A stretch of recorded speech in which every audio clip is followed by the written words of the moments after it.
In today's video, we're diving deep into one of the most explosive conversations taking over the crypto community, the idea of XRP reaching a 4-digit price point and the swirling online rumors connecting Blackrock, the world's largest asset manager, to the XRP ledger. Now, as always, we're not here to spread hype disguised as fact or to pretend that unverified claims are official news. Instead, this video aims to take you through the full landscape, the rumor origins, the psychology behind market speculation, the real role BlackRock plays in tokenization, the actual capabilities of the XRP ledger, how global liquidity markets work, and the extreme conditions required for any digital asset to reach such a price point. Think of this as a long-form breakdown, a detailed exploration of both realistic and hypothetical scenarios. So whether you're an XRP investor, a crypto analyst, or someone curious about how these rumors spread like wildfire, this is your go-to deep dive. The story really begins with a simple spark. One job posting, a high-level blockchain role listed by BlackRock, took social media by storm, and within hours, influencers, commentators, and even casual investors began drawing connections between the posting and the XRP ledger. Even though the listing never mentioned Ripple, XRP, or any specific blockchain, speculation filled the gaps. People started asking if BlackRock is exploring blockchain infrastructure. Could XRPL be on the table? Could they be evaluating its speed, its throughput, its decentralization, its low-cost transaction model? And as we've seen 1,000 times in the crypto space, speculation often snowballs faster than facts. Before long, the conversation expanded from what if BlackRock evaluated multiple blockchains, to what if they secretly chose XRP for tokenizing trillions in global assets. Even though there was no official confirmation,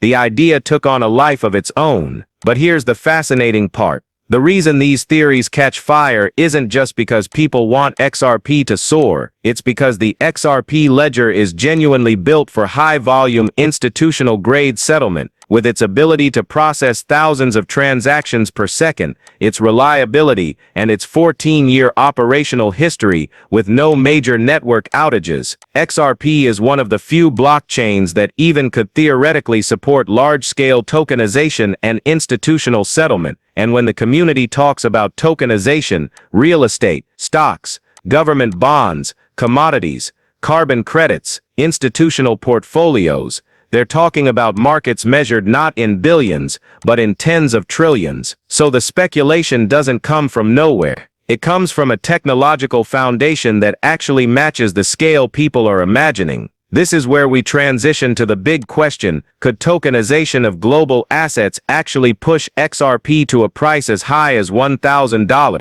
To answer that, we need to walk through what tokenization really means. Tokenization refers to converting real-world assets, property, corporate debt, equity, sovereign bonds, into digital tokens that can be traded, moved, and settled instantly across a blockchain network. BlackRock's own CEO Larry Fink has, repeatedly spoken publicly about tokenization being the future of finance. And it's not just about Bitcoin, not just crypto trading, but really the tokenization of traditional finance itself. When someone running a $10 trillion asset management firm says that tokenization is the next evolution of markets, well, naturally the crypto world listens. But here's where the difference between speculation and confirmation really matters. BlackRock has indeed explored blockchains.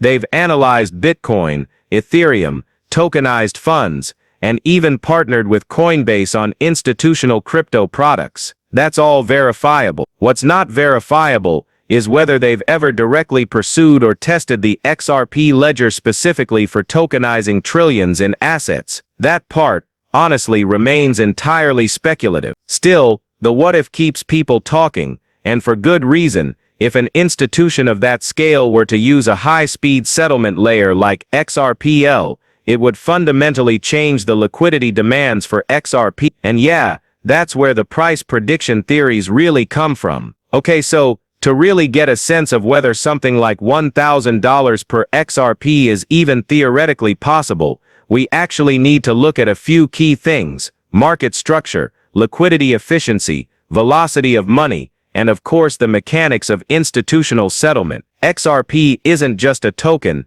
it's actually designed to be a bridge asset. That means its value isn't just determined by speculative trading, but also by the volume and frequency of transactions that need it as a medium of exchange. If billions or even trillions of dollars were constantly flowing through the network every single day, the price of XRP wouldn't just be about the current supply, it would really depend on liquidity requirements, which is a concept that institutional markets understand super well. Higher liquidity demands actually push the price upward, because the system needs a certain baseline market cap to handle those large settlement flows without causing big volatility spikes. So this brings us to one of the most misunderstood topics out there, the relationship between utility and price. Most people just assume the price only goes up when investors buy and hold a token, but in a high-volume institutional settlement system, the price could actually rise, not because people are hoarding XRP, but because the market itself needs higher liquidity to function efficiently. Think of it like this: if every major bank, fintech company, and asset manager were processing settlement transactions on XRPL,